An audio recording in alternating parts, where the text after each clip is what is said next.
Assalamualaikum warahmatullahi wabarakatuh. Bismillah, alhamdulillah, salatu wassalamu ala rasulillah wa ba'da. Selamat pagi anak-anak. Semoga kalian semua sehat-sehat dan semoga kita semua tetap dalam ma'unahnya Allah Subhanahu wa taala. Jangan lupa untuk terus belajar, semangat dan semangat belajar. Selamat belajar. Anak-anak sekalian, materi seni budaya hari ini adalah kita belajar tentang komik atau menggambar komik.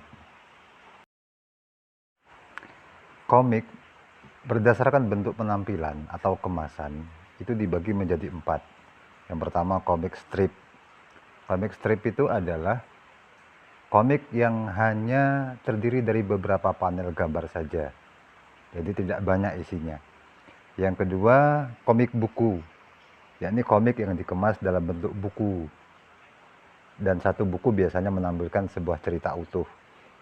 Yang ketiga komik humor dan petualangan, yakni komik yang secara isi menampilkan ada sesuatu yang lucu yang mengundang pembaca untuk tertawa.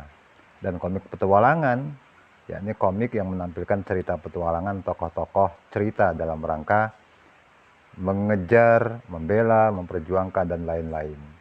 Yang keempat, komik biografi dan komik ilmiah. Komik biografi adalah dimaksudkan sebagai kisah hidup seorang tokoh yang dibentuk dalam bentuk komik. Sedangkan komik ilmiah merupakan campuran antara narasi dan komik. Dalam komik ilmiah, tekanan ada pada proses penemuan dan barang temuannya. Kemudian, komik jika dilihat berdasarkan jenis ceritanya itu ada 4. Yang pertama komik edukasi. Komik edukasi itu memiliki 2 fungsi, yakni sebagai media hiburan yang untuk menghibur. Yang kedua juga berfungsi untuk baik langsung ataupun tidak langsung sebagai tujuan edukasi atau edukatif. Nah, kemudian komik promosi. Komik promosi yakni komik yang mampu menumbuhkan imajinasi yang selaras dengan dunia anak, sehingga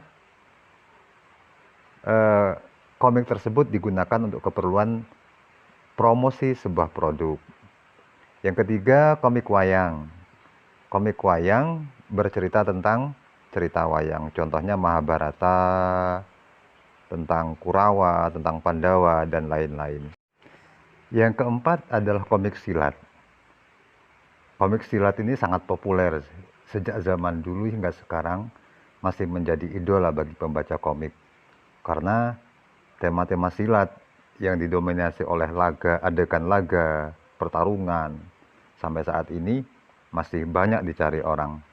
Misalnya, baik dari negara manapun, kalau dari Jepang dengan ninjanya, kalau dari Cina dengan kungfunya, ataupun dari Indonesia lebih banyak lagi dengan silat-silatnya, dengan pendekar-pendekarnya, dan lain-lain. Anak-anak sekalian, kemudian kita belajar tentang langkah-langkah membuat komik. Langkah-langkah membuat komik adalah yang pertama, menentukan topik dan tujuan.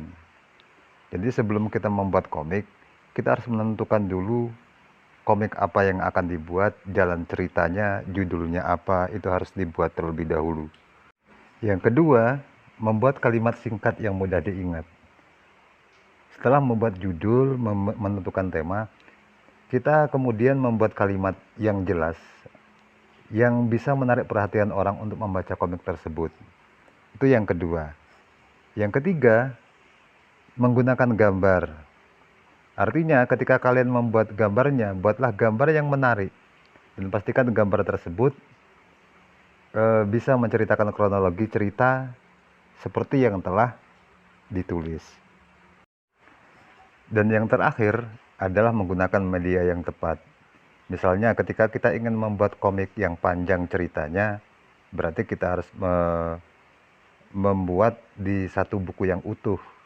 Namun apabila kita hanya ingin membuat cerita yang pendek, berarti kita bisa menggunakan selembar kertas saja.